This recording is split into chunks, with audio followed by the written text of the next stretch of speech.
Jomblo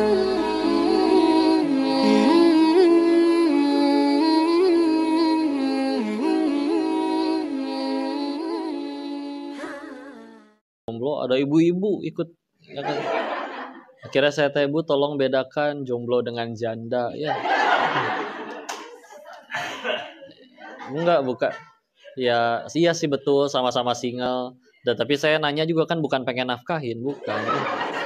Saya tuh cuma pengen nanti jadi bahasannya biar ditentuin. Oh, berarti ngebahasnya yang khusus untuk ibu-ibu gitu. Tapi ya udahlah, semoga tetap jodohnya soleh ya. Semoga Allah anugerahkan jodoh yang soleh. Gimana cara dapat jodoh yang soleh?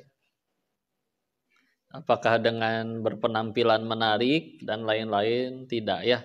Karena hati orang tidak dibulak-balikan oleh ada yang harus dinyanyiin dulu, dibeliin iPhone 14 Pro Max dulu ya. Oh, ribet itu mah ya. Maka awas jatuh diguling.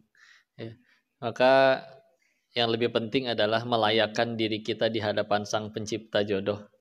Kalau kata Sang Pencipta jodohnya kita udah layak, udah dikirimin. Jadi sama kayak kalau pengen jadi kaya, jangan nunggu kaya dulu baru sedekah. Sedekah dulu nanti Allah jadikan.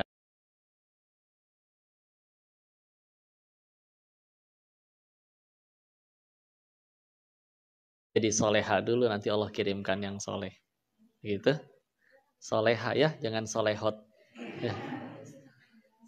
Allah. Jadi gitu tadi disebutkan. Jadi orang yang Allah berikan kebaikan, kebajikan, nanti hidupnya jadi baik. Dan kalau sudah Allah jadikan hidupnya baik, tentu dia pasti ya nggak ngeluh, nggak sedih, nggak menderita, nggak banyak ngeluh. Adalah orang yang man amilah solihan, orang yang beramal solih. Hidupnya sibuk beramal, tujuan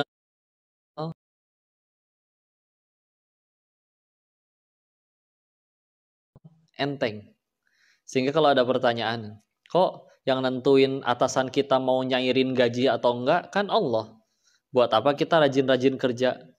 Yang nentuin saya bisa naik jabatan atau enggak juga kan Allah. Ngapain saya rajin-rajin kerja? Yang nentuin orang mau beli atau enggak kan Allah. Ngapain saya nawarin dagangan saya? Berbuat baik sampai berbulut manis, muji anaknya. Anaknya lucu ya, padahal kan relatif lucu itu. Bisa jadi menurut beliau tidak lucu. Ya, udah gitu, ngapain dokter datang ke IGD tengah malam? Kata pasiennya, kan bukan dokter yang nyembuhin, katanya Allah. Ih, nyape-nyapein diri. Ya, dan yang lain-lain. Buat apa kita ikhtiar? Tadi, agar jadi amal soleh. Ya. Karena perbandingannya gini, contoh. Ada orang yang kalau seumur hidupnya keinginannya dikabul terus-menerus, jangankan ngangkat tangan bermunajat, baru juga ngelamun udah Allah kabulin. Tapi tidak ada satupun ucapan, tindakan, perbuatan yang jadi amal soleh. Meninggal, bawa apa dia?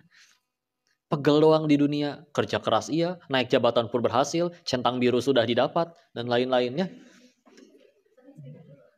Sekarang udah bisa bayar ya, sakit hati itu yang udah berusaha ya. Murah lagi, ya. Udah gitu, kalau memang semuanya udah dilakuin, ternyata meninggal, nggak jadi amal soleh, ya meninggal bawa apa? Bak-bak doang capek di dunia. Tercapai mah tercapai di dunianya, tapi nggak jadi amal soleh, wah sungguh merugi. Atau bandingin yang kedua, ada orang yang seumur hidup lebih sering nggak dikabul doanya, tapi setiap kali ngucap, bertindak, berbuat semuanya jadi amal. Padahal di dunia dia yang dicaci, dia yang dihina, dia yang diremehin orang. Ya, jadi kalau udah tujuannya pengen jadi amal, yang penting Allah suka, Allah ridho. Kalau udah itu yang jadi tujuannya, ya itulah pantesan ya. Oh, pantesan orang-orang soleh zaman kapanpun, nggak cuma para nabi. Udah amalan banyak, udah pahala banyak, udah gitu dosa juga lebih sedikit, tapi ujiannya lebih parah daripada orang-orang kebanyakan. Tapi ngapain mereka tetap jadi orang baik? Ya, kita makan kadang dia mah gitu, udah dibantuin nggak balas budi, besok-besok dia minta tolong nggak ditolongin lagi lah, gitu kan ya. Ya udah sederhana, bisa jadi mungkin tujuan kita belum Allah, makanya jadi berat untuk ngelakuin itu. Tapi kalau sudah yang dijadikan tujuannya Allah, udah mah nggak, silakan. Nolongin orang dianya nggak balas, ya udah kan dia yang rugi. Nolongin orang, dia yang zolim. Ya kan dia yang zolim, ya dia yang dihukum. Masa saya yang dihukum? Nggak masuk akal. Akhirnya kamu yang dijahatin, kamu jadi korban kejahatannya. Ya kalau dipikir-pikir mah saya mah bakal mati. Tapi cita-cita ke surga. Nabi Adam diusir dari surga, padahal dosanya satu. Saya yang pengen ke surga, dosanya tidak satu. Tapi ke surganya pakai cara apa ya? Sholat lupa rokaat melulu, istighfar jarang, sedekah apalagi diirit-irit. Tapi pengen ke surga, berarti kan perlu digugurkan dosa-dosanya. Nah, ternyata datang orang itu mencaci, memfitnah, lumayan gugur dosa. Makanya pengen ngasih kue bolu ke dia. Ya. Jangan lupa stok ya di rumah ya, buat kalau ada yang fitnah lumayan ngasih. Tapi kan kamu digali-gali aibnya. Orang ngegali aib kita, orang kalau udah benci dan ngegali aib kita, begadang tuh orang tuh. Nyari foto kita yang di Facebook yang masih culun, yang dulu-dulu banget. Demi dicari aibnya. Begadang, gak makan, bela-belain gak tidur, tipes besoknya. Ya. Udah gitu, akhirnya kalau dipikir lagi, orang yang ngakunya cinta sama kita aja gak segitunya tuh. Gak segitunya untuk ngerelain waktunya untuk kita. Ya. Tapi kan akhirnya aib kamu disebar ke orang-orang. Orang juga ngucap aib kita emang apa sih? Lebih sedikit daripada aib kita yang asli. Ya. Paling diomongin apa?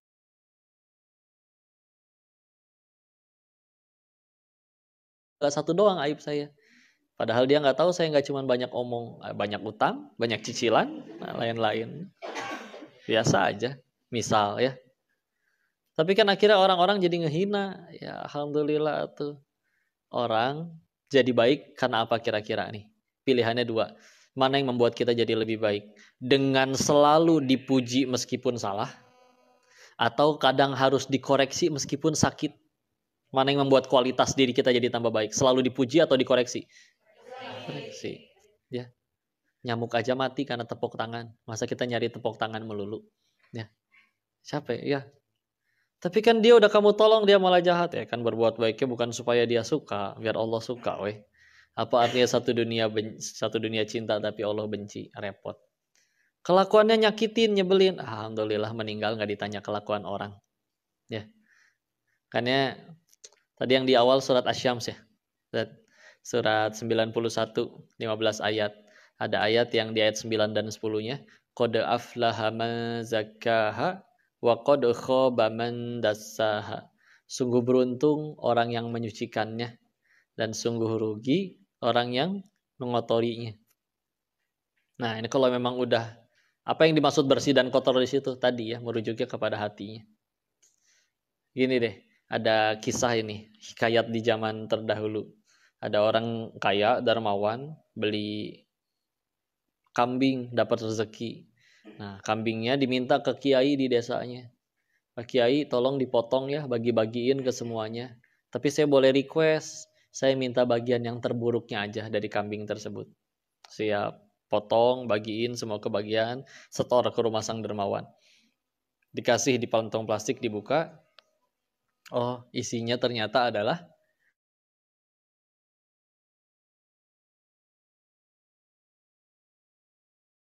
lagi. Anterin ke Pak Kiai, Pak Kiai, potong lagi dong, dapat rezeki lagi, bagi-bagiin lagi ya ke semuanya. Tapi kemarin kan saya udah minta bagian terburuk, hari ini saya minta bagian terbaiknya ya dari kambing ini. Siap, potong lagi, bagiin lagi, datang lagi ke rumah dermawan.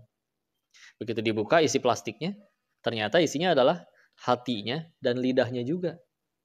Nanya dong, kok sama sih? Kemarin bagian terburuk hati dan lidah.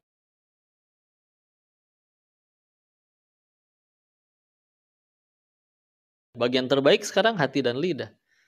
Akhirnya dijelaskan oleh Pak Kiainya, ada pelajaran. Begitu juga manusia, kalau hatinya sudah baik, lidahnya sudah baik, lisannya, dia bisa menjadi sebaik-baik makhluk. Tapi kalau hati dan lisannya udah kotor, bisa menjadi seburuk-buruk makhluk. Izin ya, di sini ada nggak yang pernah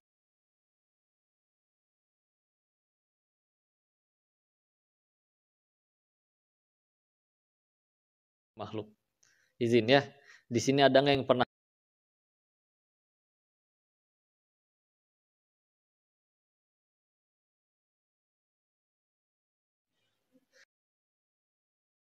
Nah, Dalam ngumpulin amal tadi niatnya, ini dia kadang fokus. Kita tuh biasanya ngumpulin amal, betul.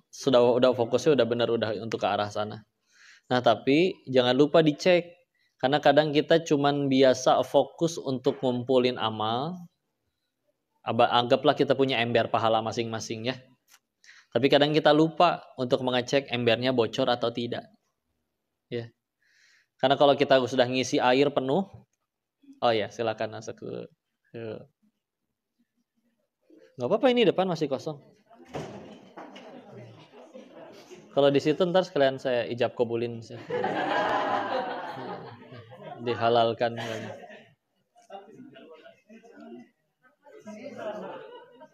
Sini aju iya le maju iya. Jadi saya terpisah antara ikhwan akhwatnya.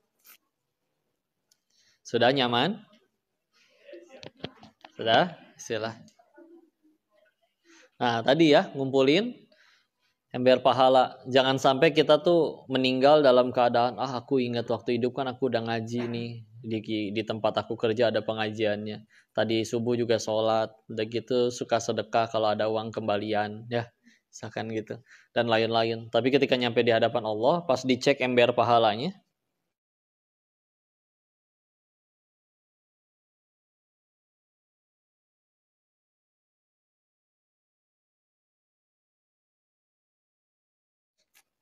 bangkrut, rugi. Nabi istilahnya dalam bahasa hadis disebutnya muflis, bangkrut ya. Terus ya itu dia, apa yang bikin ember pahala itu bocor tadi, kalau di hatinya bermasalah ya. Orang nyebutnya penyakit hati lah ya. Kita bandingin dulu ya penyakit fisik sama penyakit hati. Penyakit fisik itu, penyakit fisik tahu ya, kayak ya apapun aja secara fisik ya, entah migrain, entah kanker, entah yang gitu-gitulah, jantung dan lain-lain. Penyakit fisik itu sakit tidak sakit, sembuh tidak sembuh, parah tidak parah, ujung-ujungnya sama. Apa? Mati. Iya betul. Ya. Orang yang nggak sakit-sakit juga bakal mati, betul. Ya. Kayak kabar baiknya, waktu kita sedang kena penyakitnya di dunia, satu, dosa berguguran. Kalau dosanya udah habis, angkat derajatnya makin tinggi oleh Allah. Ya. Jangankan sakit yang sampai harus diopname, sampai harus kesakitan luar biasa. Yang kita jalan nanti turun tangga, misal kelingkingnya nyenggol meja kayak gini misalkan, cetut, sakit misalkan ya. Misal ya, kalau apapun itu, selagi judulnya kerasa sakit, pasti gugurin dosa demi Allah. Ya, semuanya. Ketusuk duri kecil, lagi megang metik bunga, ada durinya kecil, nggak berdarah, nggak, cuman ketusuk cetut sedikit, itu aja gugurin dosa. Ya, tapi ketika nanti akhirnya mati, lalu akhirnya kan akan dibangkitkan kembali. Demi Allah, penyakitnya tidak ikut. Ya. Waktu di dunianya ngegugurin dosa, dan kita perlu banget menggugur dosa, karena untuk bekal nanti di sana, lumayan ngurang-ngurangin siksaan. Ya. Dan ketika nanti mati, dibangkitkan kembali, penyakitnya nggak ikut demi Allah. Ya. Masya Allah. Jadi seperti itu ya. Dan kata Nabi kan begini, orang ketika sakit itu dicabut 3 hal. Senyumannya, cahaya di wajahnya, dan dosa-dosanya. Ketika orang itu sembuh, Allah kembalikan 2 hal, yang satu tidak dikembalikan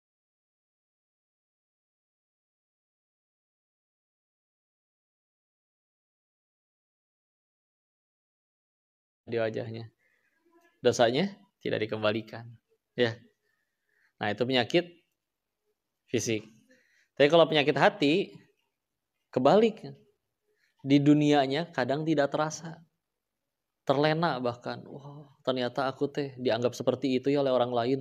Kemana-mana tangannya misalkan dicium, dipanggil kiai, dipanggil tokoh, dipanggil orang hebat, apapun itu. Terlena, lupa bahwa aslinya bukan dianya yang hebat, tapi Allahnya yang menolong dan menutupi aib-aibnya. Ya. Bahkan sampai ngambek kalau misalkan tidak dipanggil dengan gelarnya yang lengkap misalkan. Ya.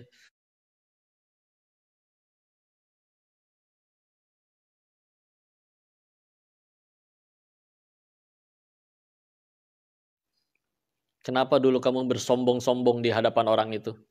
Padahal dulu kamu bisa akhirnya dipuji karena Allah yang nolong. Fakta tentang pujian ya. Setiap kali dipuji itu ada dua fakta yang mesti kita tahu. Satu, aslinya karena Allah nutupin aib. Allah tahu kita pas sendirian pernah ngapain aja, orang lain nggak tahu. Yang kedua, ketika dipuji aslinya bukan kitanya yang dipuji, tapi Allahnya. Contoh, mbaknya cantik. Nah, yang mendesain wajah itu jadi cantik siapa? Allah. Apakah kita layak dipuji untuk sesuatu yang tidak kita upayakan? Emang kita request ya Allah, ntar tolong hidungnya sudut kemiringannya bisa segini ya Allah ya. Enggak sama sekali. Ya, pengen yang alisnya kayak ulet bulu ya Allah. Hidungnya kayak perosotan TK. Saya pengen terlahir seperti bihun ya Allah. Tinggi, putih, langsing gitu. Ya. Siap, ya. Enggak salah sekali, ya. Enggak salah sekali. Jadi, tapi kalau kita pengen berobat, kita lebih fokus ngobatin yang penyakit yang fisik, padahal kita lebih akan terselamatkan di akhirat gara-gara penyakit fisik. Coba ke dokter. Kita mah kadang sakit sedikit juga didramatisir ya. Pengen segera sembuh. Ke dokter juga enak ngakunya. Ditanya sama dokter, "Dok, sakit apa?" Pasti kita jujur. Nggak ada orang datang ke dokter, "Dok, saya sakit, apa yang dirasa?" Nggak mau rahasia, dokter mah kepo. Itu gimana ya? Pasti jujur. Tapi kalau ada orang ingin menyembuhkan penyakit hatinya, datang sahabatnya, duduk berduaan, nasihati. "Saudaraku jangan begitu, itu namanya sifat takabur. Siapa yang sombong? Kamu nih so tahu," galakan dia. Ya. Jadi kalau dari kayak gini, sok saya tanya tes ya, sudah bisa berkesimpulan belum? Mana yang lebih bahaya? Penyakit kanker atau penyakit sombong?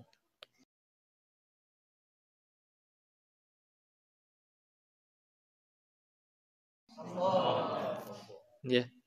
Kok orang gara-gara kanker bisa mati loh? Iya betul. Tapi kalau gara-gara kankernya itu dia tambah banyak sujudnya, tergu bersihkan dosa-dosanya, jadi nggak bisa pergi maksiat, karena yang lain yang sehat malah bisa jadi bisa maksiat, ya. Bisa jadi dia lebih terjamin surganya daripada yang sehat seumur hidup, ya. Nggak rugi. Kenapa kita menderita? Tadi aja sih, karena standar bahagia kita masih yang kita suka, bukan yang Allah suka. Ya. Selagi kita masih letakin bahagianya di yang kita suka, menderita. Ya, jujur-jujuran. Kita punya keinginan tidak? Ya. Dua, Allah punya keinginan tidak? Punya. Allah ingin kita selamat, Allah ingin kita bahagia. Tiga, dari lahir sampai sekarang, mana yang lebih sering kita kejar? Keinginan Allah atau keinginan kita? Nah, kita. Terus sudah lebih ngejar keinginan kita terus-menerus, kenapa masih gampang mengeluh? Masih gampang sedih, kecewa, stres. Ya, harus berapa kali sedih, patah hati, dan kecewa lagi baru kita sadar bahwa oh ternyata bahagia itu adanya pada apa yang Allah suka, bukan yang kita suka. Nah gitu Sisain waktu untuk ngobrol-ngobrol, tanya jawab, diskusi. Ada yang tanya? Tidak ada, maka kita tutup dengan doa. Ya, itulah tadi yang dijawab oleh Dr. Jenis. Teman-teman atau kakak-kakak yang mau bertanya, dipersilakan. Cimin-cimin. Oh, itu beda kini. Shilimit pigi cimin-cimin.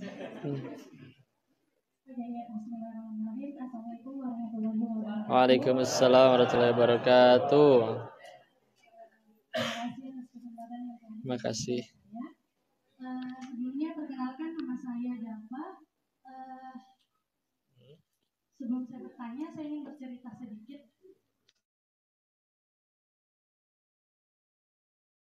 Di tempat ini, di perusahaan ini, saya mengalami banyak kesulitan dalam mendapatkan pekerjaan. Yang paling sulit itu diuji karena disuruh buka jilbab untuk bekerja. Tapi saya tidak mengambil hal tersebut, pekerjaan tersebut, karena saya pikir tidak efisien untuk saya ambil dan melanggar kewajiban saya sebagai muslimah. Ujian saya sangat banyak, dari A sampai Z sudah saya lalui semua.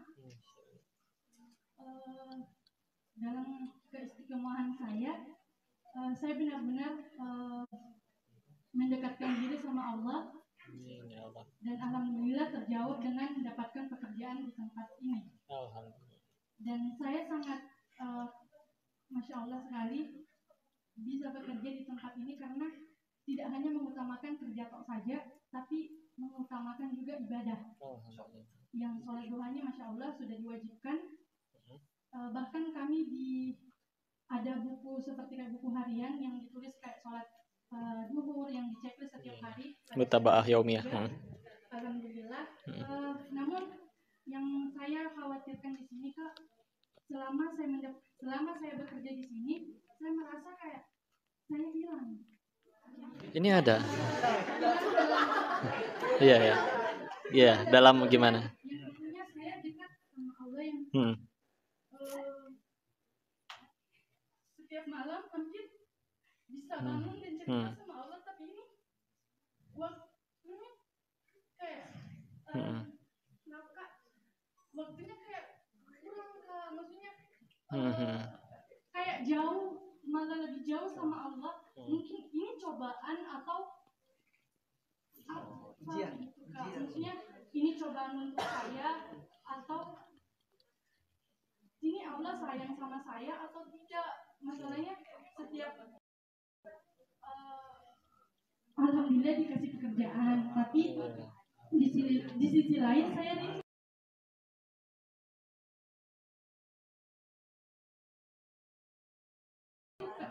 sama situasi yang saya benar-benar dekat sama Allah.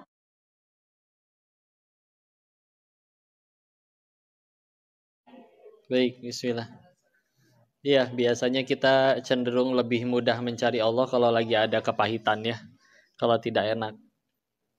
Nah, sekarang kita khawatir gitu ya, takut ini udah dikabul doanya dan disyukuri dapat pekerjaan, tapi kok tidak serajin waktu dulu belum ada kerjaan gitu, sholat malamnya gitu ya. Ya, begitu prosesnya. Kalau pertanyaannya memang Allah udah, apakah Allah benci? Kalau memang Allah udah benci, udah Allah matiin kita waktu lagi maksiat. Ya. Karena kata Allahnya surat 35 ayat 45, surat Fatir ayat 45, walau yu'akhidullahu an-nas bima kasabu ma taraka ala dhahriha min dabbah. Walakin yu'akhiruhum ila ajalim musamma. Kalau sekiranya orang berbuat dosa, Allah balas balasannya sesegera mungkin, kontan detik itu juga, maka kata Allah tidak tersisa makhluk bergerak yang bernyawa di muka bumi ini. Berarti kan maknanya dua. Satu, nggak ada yang luput dari dosa. Dua, dosa sekecil apapun layak Allah matiin kita. Kenapa masih pada hidup? Walakin yu'akhiruhum, Allah akhirkan untuk mereka. Ila ajalim musamma, sampai waktu yang ditentukan. Jadi kalau pertanyaannya, ya Allah apa sekarang Allah jadi benci saya karena gara sekarang saya jadi sulit ibadah? Kalau Allah udah benci, udah Allah matiin dari lagi maksiat. Ya Allah apa saya dosa ini bakal diampuni nggak ya kalau saya taubat? Kalau Allah nggak mau ngampunin, udah dimatiin. Waktu lagi sholat, waktu lagi dosa, waktu lagi maksiat. Jadi yang dirasakan, insya Allah itu manusia itu akan yang pernah mengalami yang namanya futur ya, turun keimanannya. Kenapa? Karena ada hati. Dalam bahasa Arab kan kolbun, berasal dari asal katanya kulub. Kulub itu artinya bolak-balik. Makanya doa yang paling sering dimunajatkan Nabi, ya muqallibal qulub, sabit qalbi ala dinik. Wahai yang maha membolak-balikan hati, teguhkan aku pada agamaku. Perbanyak baca itu. Atau surat ketiga Ali Imran ayat ke-8, Rabbana la tuzigh qulubana ba'da idh hadaitana wa hab lana min ladunka rahmah innaka antal wahhab. Itu bisa, ya.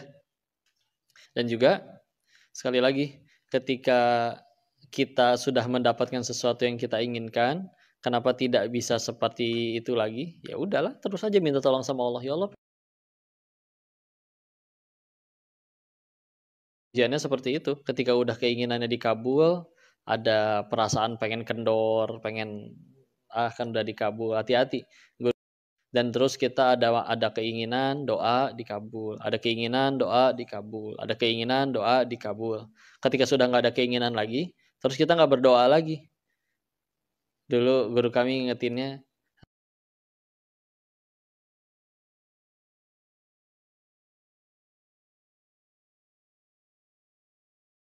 menjadikan Allah hanya dijadikan alat agar keinginan kita terkabul.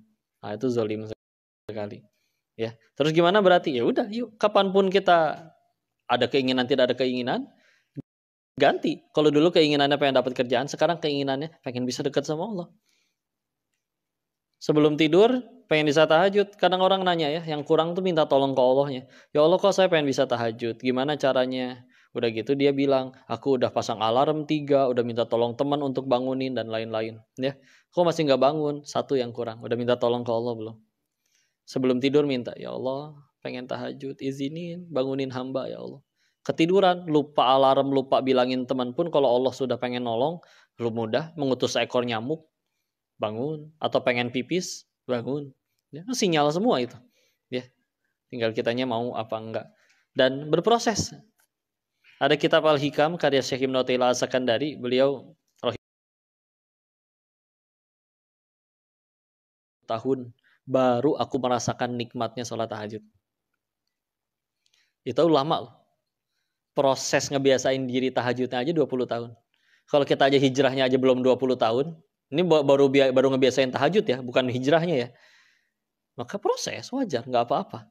Nggak apa-apa. Yang pada usahanya ngapalin Quran, apakah sahabat ada yang sekali ngedengerin ayat langsung, ada satu surat yang turunnya utuh, nggak terpotong-potong. Ya, salah satunya surat ke-6, Al-An'am. Panjangnya berapa? 165 ayat. Kalau di mushaf standar, itu 23 halaman. 1 juz tambah 1,5 halaman. Ada satu sahabat Abdullah ibnu Mas'ud radhiyallahu anhu langsung hafal. Sahabat yang lain pada hafal nggak hafal, tapi Umar bin Khattab sendiri contoh baru bisa hafal Qurannya selama 20. Ya udah, proses, nggak apa-apa, nikmatin. Ada kabar baiknya, maha baiknya Allah. Yang penting kitanya nanti wafat dalam keadaan husnul khotimah, bismillah, ya udah.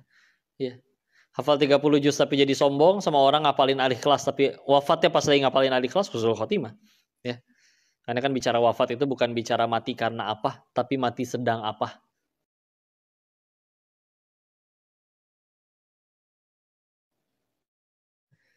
Kok matinya karena COVID, husnul khotimah. Kok matinya di masjid, wih keren, tapi lagi nyolong speaker jatuh ketimpa. Ya. Nauzubillah, ya, khotimah. Terusin, nggak apa-apa. Sambil tiap hari minta tolong ke Allah. Tabaruj mah adalah, tabaruj mah berdandan berlebih. Istidraj. Beda istilah ya. Tabaruj itu dandan yang ini seperti wanita zaman jahiliyah. Istidraj itu Allah cuekin ya. Nah, salah satu ciri istidraj itu kalau kita terus menerus maksiatnya. Nah, tanya ke diri sendiri, saya sedang bermaksiatnya. Contoh istidraj tuh, ya mungkin ketika kami dulu waktu masih di Thailand ya, udah jelas-jelas usahanya haram, jadi bandar judi, tapi badan sehat, tapi lisan lancar bicara, ya, dan mau beli apa aja bisa, makan apa aja bisa, ya. Nah itu istidraj, karena sambil maksiat, ya. Karena kalau bicara tentang nikmat dunia, mas semua dikasih soalnya. Firaun juga dikasih badan sehat. Firaun itu hidupnya 400 tahunan, nggak pernah sakit, nggak pernah demam, batuk pun nggak pernah. Istri soleha, berkuasa, kaya, secara fisik juga kuat, ya. Tapi apakah mulia? Enggak, hina. Dititipi dunia bukan berarti dimuliakan, diambil dunia juga bukan berarti dihinakan. Nah, tapi kadang memang kita masih suka ngelihat, oh kalau misalkan udah takwa itu kadang diukur dari dunia, iya ya dia mau gampang hidupnya, butuh apa selalu aja yang langsung ada yang ngasih duit dan yang lain-lain. Enggak juga. Enggak juga. Ada yang lebih mahal lagi, yaitu hati yang selalu ingat kepada Allah, ngerasain nikmatnya ketika sedang berkhalwat berduaan dengan Allah.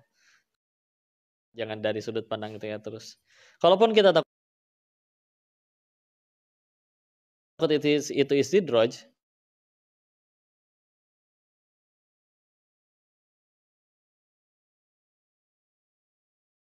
dekat sama Allah. Contoh, oh, aku tiba-tiba dapat bonus, aku tiba-tiba dapat uang lebih banyak daripada yang biasa aku dapat setiap bulan. Ini istidraj bukan ya? Cara paling cepat atau paling mudah agar supaya itu tidak jadi istidraj, gunain uang itu untuk jadi jalan tambah dekat sama Allah. Entah sedekah, entah gimana, ya, dizakatin dan yang lain-lain. Karena kalau memang itu istidraj, biasanya sulit untuk dipakai maksiat. Boro-boro kepikiran pengen dipakai untuk ibadah. Kepikiran itu istidraj atau bukan aja enggak kadang. Kalau memang itu istidraj. Dan ada yang sampai memang Allah udah nggak mau terima. Ada waktu itu orang kaya ceritanya tobat. Dia tahu akhirnya hartanya itu bukan kelebihannya, tapi adalah titipan dari Tuhannya.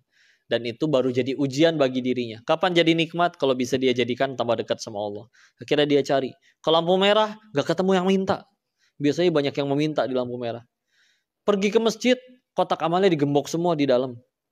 Pergi ke panti, ditolak dengan alasan, mohon maaf kami panti baru, anak-anaknya masih sedikit, donatur terlampau banyak, kami takut gak amanah, bawa pulang lagi aja duitnya. Sampai digituin, nangis dia di depan panti. Ya Allah, engkau segitu tidak inginnya menerima amalku ini ya Allah. Nah ini kalau misalkan masih bisa, ya cuman sesekali nggak bangun. Udah bismillah, niatin. Dan kalau misalkan perlu proses, ya wajar. Untuk sampai tadi saja seorang ulama besar aja 20 tahun untuk bisa ngerasain nikmatnya tahajud. Ya. Nah, kalau awalnya kita masih berusaha, baru tahajudnya karena ada kebutuhan, nggak apa-apa.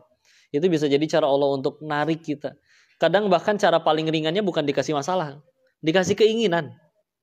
Ada anak SMA nih, Allah sudah rindu kepadanya. Tapi dia sholat masih bolong-bolong, jarang. Allah hadirkan dalam hatinya keinginan pengen punya motor. Minta ke orang tuanya, nggak sanggup kami bersabar sebentar ya, kami belum ada biaya. Ya udah nggak apa-apa mah, Pak. Kerja mikir nggak mungkin, kan saya harus sekolah. Kalaupun kerja sambil sekolah, berapa paling gajinya? Nggak akan cukup. Akhirnya dia buntu, apa yang belum saya lakuin? Ambil wudhu, sujud dia. Dia mulai perbaikin sholatnya, lama-lama dia tambah duhanya, lama-lama tambah tahajudnya, terus lama. Sampai suatu ketika dia ngecek saldonya, udah lulus, udah kuliah, bahkan udah mulai kerja, ngecek saldonya.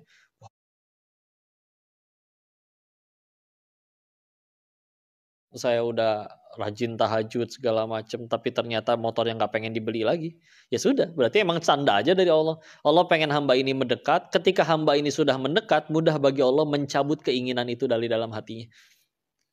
Tapi ketika akhirnya azannya berkumandang, badannya udah gak bisa. Aduh, udah terbiasa abis azan tuh pasti langsung wudu, nyari masjid atau nyari musola, dia langsung sholat.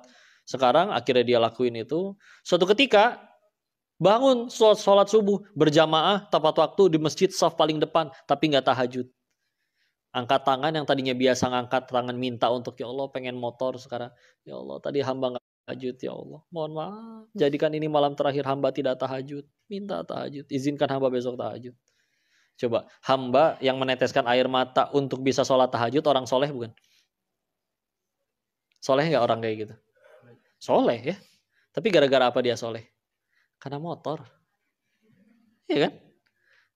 Ini kayak gitu. Jadi kadang Allah kasih keinginan itu. Kadang Allah ketika udah rindu sama hambanya itu, nggak langsung dikasih masalah, nggak langsung dikasih ujian. Kadang dikasih keinginan dulu aja. Ketika orang itu sudah dekat sama Allah, Allah tinggal cabut lagi keinginannya. Dia enggak, udah nggak pengen motor lagi. Tuangnya udah cukup. Ini udah cukup. Yang tadinya minta motor, jadi pengen bisa tahajud setiap hari. Terus untuk nyampe kayak gitunya, berproses dia juga bertahun-tahun, nggak apa-apa. Ya, maha baiknya Allah mah gitu ya. Makanya kalau misalkan dihitung-hitung ya, kalau memang dosa sudah dihitung mulai akil balik. Tapi kan akil baliknya kita kan kadang masih belum cerdas ya. Masih belum tahu riba itu nggak boleh, masih belum tahu pacaran itu tidak boleh, dan yang lain-lain misalkan. Masih gampang ketipu ini itu, keajak yang untuk berbuat yang Allah tidak suka. Kalau memang semuanya kontan berdasarkan ayat tadi, oh udah ancur-ancuran kita. Kabar baiknya Allah, gitulah ya. Kalau manusia kita berbuat 1000 kebaikan untuk mengampuni sisa 1000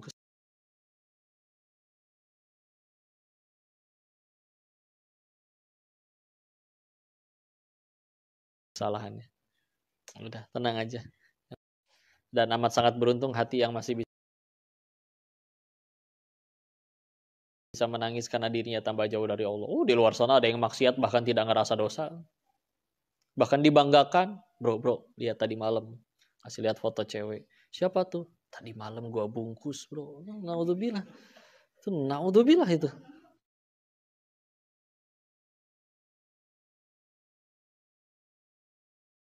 Di malam dia maksiat. Paginya dia umumin ke orang. Itu kalau kata bahasa hadis, itu salah satu manusia yang paling Allah murkai. Udah ditutupin malah diumumin ke orang-orang. Ya. Tapi sederhana. Kalau misalkan abis ngelakuin itu dia masih hidup, Allah juga berarti masih kasih dia kesempatan.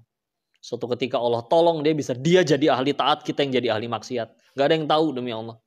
Ya. Kita yang sekarang di masjid ini juga kitanya udah soleh. Di majelis ini kitanya sudah soleh? Enggak. Allah yang tolong. Mau niatnya ada, sendalnya ada, bajunya ada, kendaraannya ada, Allah nggak izinin kita nyampe ke tempat pengajian, nyampe nggak? Enggak, berarti kan Allah yang tolong. Ya, udah tenang aja. Allah maha baik lah, tenang aja. Yang penting kita terus-terusan aja. Sampai kapan kok? Sampai nyawa nyampe kerongkongan. 60 tahun maksiat bisa diampuni kok sama dosa 1 jam terakhir. Asal tobatnya tobatan nasuha. Cuman kan pertanyaannya siapa yang janjiin kamu ada umur 60 tahun ke depan? Yang lagi ngomong juga 5 menit lagi belum tahu ada apa enggak. Tenang aja. Ya, yang penting tambah dekat sama Allah. Wallahu a'lam bishawab. Ada lagi? Yuk. Silakan. Itu dulu katanya.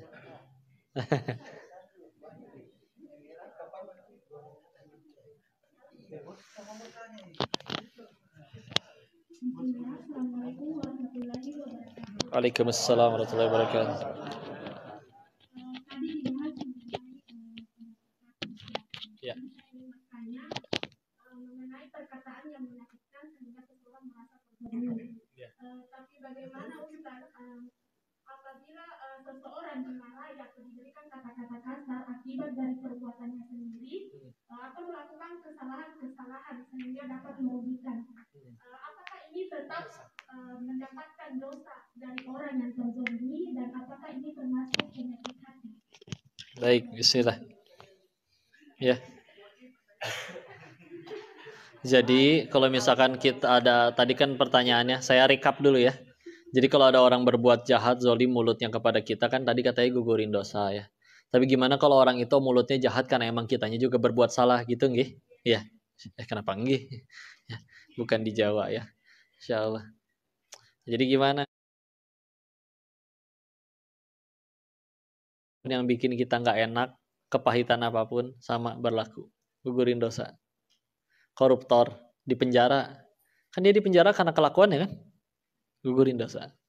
Ya, udah gitu, apalagi orang berbuat apa ya, misalkan maksiat gitu ya, entah mohon maaf ada ya public figure misalkan selingkuh, ketahuan, viral, dihujat satu Indonesia, netizen teh kan, maha benar netizen dengan segala komennya. Ya, insyaallah. Kan dia kalau nggak maksiat dia nggak akan dihujat. Nah, hujatan yang dia undang gara-gara kemaksiatannya itu adalah tetap penggugur dosa, tetap penggugur dosa. Ya. Orang main judi lah misalkan. Main judi kan nggak ada yang dipaksa. Nggak pernah ada satupun orang, lu main nggak? Kalau nggak gue pecahin pala lu ya. Nggak ada kan? Orang datang dengan sukarela, nih saya transfer depo gitu kan. Kalau ternyata akhirnya dia kalah, tetap gugurin dosa nggak kekalahannya? Tetap. Jadi selagi judulnya kepahitan, tetap gugurin dosa. Meskipun iya kita yang salah. Ya. Tapi ya siapa yang manusia yang paling beruntung yang bisa jadiin apapun yang terjadi dalam hidupnya jadi jalan tambah dekat sama Allah. Perhatiin ya, semua orang soleh di zaman kapanpun, gak usah para nabi, gak usah siapapun. Pokoknya kalau dia soleh asli, yang dia lakuin dalam hidupnya cuma 2. Kalau gak syukur, tobat. Ya. Tetap dapat azab, bersih dari dosa. Bersih dari dosa-dosanya, digugurkan. Ulama-ulama salaf terdahulu sebulan gak sakit tuh nangis minta ke Allah. Ya Allah, sedangkan aku pasti ada berbuat dosa, sedangkan aku tidak mendapat penggugur dosa, hidup nyaman, itu bisa nangis mereka. Ya, hatinya saking hatinya. Ya orang gitulah orang beriman ya. Orang beriman itu dosa sekecil apapun dia merasa seperti ada gunung yang akan jatuh menimpahnya. Orang yang tidak ada iman di hatinya, dosa sebesar apapun dia anggap seperti hanya lalat berterbangan depan hidungnya. Tinggal diginiin, udah lupa lagi. Ya. Jadi kalaupun akhirnya udah kitanya berbuat salah, terus akhirnya membuat orang jadi seperti itu, ya udah nggak apa-apa, lumayan transferan. Kan setiap kali kita berbuat dosa, yang paling kita butuhkan sesegera mungkin kan adalah ampunannya dan penggugurnya. Kadang kalau kita pikir lagi, bisa jadi ada dosa kita yang belum layak diampuni sama Allah karena amal kita segitu-gitunya. Sholat lupa rakaat melulu, istighfar.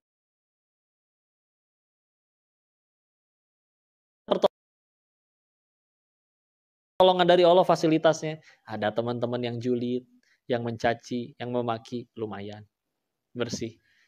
Beneran. Ya. Jangan dikira sia-sia itu. Punten ya, artis aibnya kebuka, chattingan di aplikasi ojek online sama selingkuhannya misalkan ya. Terus akhirnya satu dunia menghujat, oh jangan dikira sia-sia itu, lumayan dapat diskonnya banyak, berapa ketikan itu jadi penggugur dosa bagi dirinya. Ya. Yang lebih repot yang kayak gimana? Sampai akhir hayatnya nggak ketahuan maksiat, ketahuan karena dia jago nyembunyiin, Allah biarin aja udah, tidak diberikan waktu tobat. Nah, itu lebih bahaya. Ya. Koruptor aja ada yang ketangkep 10 koruptor ditangkap 1, nangis dia. Kenapa teman saya yang 9 gak ditangkep? Setelah jalanin masa hukuman 4 tahun, malah dia nangis syukur. Alhamdulillah saya yang ditangkap, lumayan gugurin dosa dan bisa jadi kenal Islam. Kebayang kalau saya korupsinya berhasil sampai mati, lebih repot nanti di alam setelah kematian. Jadi jangan alergi sama kepahitan, ya. Dan kepahitan mah cuma bicara sudut pandang kok. Bagi kita itu adalah pahit ya karena standar bahagia kitanya masih belum Allah aja. Masih yang kita suka. Makanya kalau hidup masih gampang sedih, ngeluh, menderita, berani nampar diri sendiri dengan berkata, penyebab utamanya 2. Kalau kita masih gampang sedih, ngeluh. 1, mungkin kita terlalu cinta sama dunianya. 2, mungkin kita belum pengen surganya Allah. Padahal semua kepahitan itu gak ada yang sia-sia. Bisa jadi gara-gara itu kita ke surganya Allah. Ya. Cuman kita belum pengen surga sih. Kita cuman pengennya gajiku gede, aku disukain orang, dia naksir padaku, akunku centang biru, dan lain-lainnya. Maka akhirnya karena ketika itu yang jadi standar bahagia kita, padahal kita lagi dapat fasilitas penggugur dosa luar biasa dari Allah, kita gak suka. Karena standar bahagia aku bukan itu. Karena sekali lagi, harus berapa kali patah hati lagi dulu, sakit hati lagi dulu, baru kita sadar. Bahagia itu bukan pada apa yang kita suka, tapi pada apa yang Allah suka. Gak apa-apa, gak ada yang sia-sia. Ya. Nikmatin aja. Lagian dihina orang juga gak kejadian langsung kok. Dennis, monyong kamu? Apa mulut saya langsung mancung? Gini aja, biasa. Malah yang nyebut kata monyong yang harus majuin bibir, betul?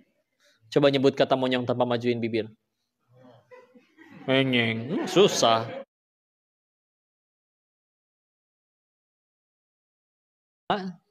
Suka dikasih uang 100 juta gak?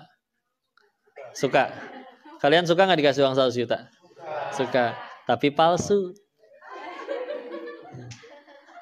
Nyadar nggak? Kadang kita suka yang palsu-palsu loh. Apa contohnya? Ketemu temen terus dia ngomong, ibu, kok setiap hari bertambah muda ya? Coba jujur, itu ucapan asli atau palsu? Tapi kadang pas di toilet mah kita suka percaya sambil ngaca. Iya juga ya, geli ya. Padahal mujiknya pengen minjem duit itu. Ya.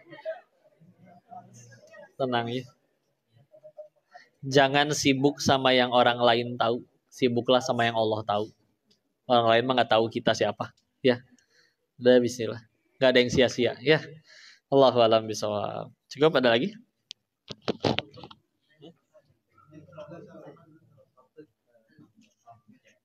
Bismillahirrahmanirrahim. Assalamualaikum warahmatullahi wabarakatuh. Perkenalkan kok, nama saya Andi Rizky Desiana, biasanya dipanggil Songkyo. Iya. Songkyo. Oke. Jadi gini kok, aku punya 2 pertanyaan. Iya, Song. Yang pertama aku, ini kan ada kebiasaan-kebiasaan gitu ya yang sering dilakukan sama orang yang bekerja gitu. Jurus TN, tarik nafas. Saya bekerja dari hari Senin sampai ketemu Senin lagi pasti mengeluh gitu kan. Gitu. Nah jadi pertanyaan aku, saya juga kalau nggak tarik nafas sama mati. Bela juga, kan bernafas. Oh iya. Tapi kan yang kalau ngeluh gitu, gitu kan. Iya. Jadi pertanyaannya gini. Oke. Apakah orang yang bekerja sampai merasa lelah, meski setiap hari mengeluh dan mencerita belakangnya rekannya saat tidak ada, juga karena ibadah? Kemudian yang kedua, bagaimana dengan ibu tunggal atau saudara? Apakah meski meninggalkan anaknya di rumah bersama orang tuanya untuk bekerja, dia tetap mendapatkan pahala dan kerjanya bernilai ibadah? Baik, Masya Allah. Terima kasih. 1, tadi ya syaratnya adalah niatnya benar, caranya benar. Gimana niat yang benar teh?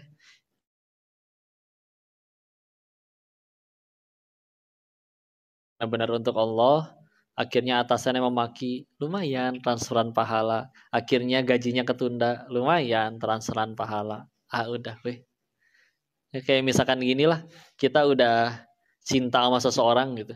Orang itu mau minta beliin bakso kayak, beliin motor kayak, beliin apa. Kita tetap biasa-biasa aja kan. Yang penting dia cinta kepadaku gitu kan. Nah ini sama ke Allah juga gitu. Selagi udah benar-benar Allah yang jadi tujuan kitanya. Mau aku akhirnya hidupnya diuji dengan ada kepahitan inilah. Orang pengen ngatain itulah. Ah kan tuh surga. Yang bahagiaku bukan di mereka. Bahagiaku adanya di Allah.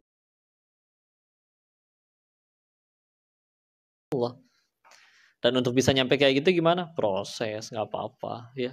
Ada momen dimana kudu melengos dulu tadi ya, apa? Mengembik mah kambing ya. Menghela nafas seperti tadi, nggak apa-apa, ada wajar. Proses nggak kan lihat ya, semua orang yang akhirnya kita jadikan pelajaran tadi, entah para nabi, entah siapapun itu, mereka sampai punya akhlak sebagus itu, apa karena hidupnya enak-enak aja? Enggak, kan hidupnya pahit semua. Ya, lebih pahit daripada kita malah para nabi itu hidupnya. Ya, tapi itulah membuat mereka jadi akhlak yang mulia. Jadi ya bapak berproses, tapi nanti mudah-mudahan hatinya selalu diluruskan, tinggal Allah doang. Karena kalau udah yang dikejar Allah nggak ada ruginya insya Allah. Kedua, ibu single parent, akhirnya dia menafkahi anaknya, tapi kan kerja, anaknya jadi harus dititipin misalkan ke neneknya gitu ya. Itu ya namanya uzur, ya mau nggak mau diajak ke tempat kerja nggak mungkin, ya saya nggak kerja nemenin anak terus juga nggak mungkin. Ya ada uzur, yang mau nggak mau kalau uzur itu nanti akan menimbulkan yang namanya ru'sah, keringanan. Ya, beda halnya kalau misalkan ya dia sehat, laki-laki, tapi emang malas kerja. Saya aja deh yang jaga anak, anaknya juga dijaga sebetulnya didiemin, cuma dikasih kokomelon doang seharian. Ya, udah gitu si ibunya yang banting tulang, bak-bak tiap hari, ya itu baru, ya kan? Ini kan ada ru'sah, ada uzur, ya. Kita nggak minta, misalkan, mohon maaf ya, misalkan ada yang ditinggal suaminya masih anaknya masih kecil dan suaminya juga masih sama-sama muda, ya kita nggak minta suami kita meninggal, itu mah takdir dari Allah. Ya kalau memang sudah takdir yang tak terhindarkan, kita nggak request, nggak minta, ya itu menimbulkan yang namanya uzur, ya sehingga mau nggak mau mesti dititipin karena harus kerja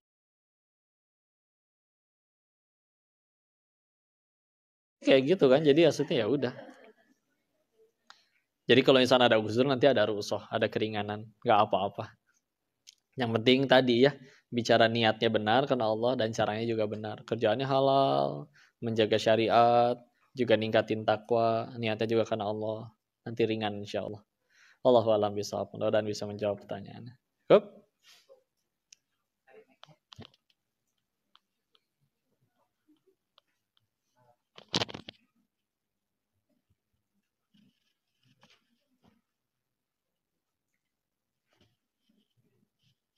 Ya, tadi kita bersama di majelis ini, semoga yang bertanya terjawab pertanyaannya dengan baik, yang datang Ya, nanti sore kajian lagi ya sama Teh Yunda. yang bisa diterapkan di kehidupannya. Amin. Yang di Makassar silakan datang ke Universitas Hasanuddin.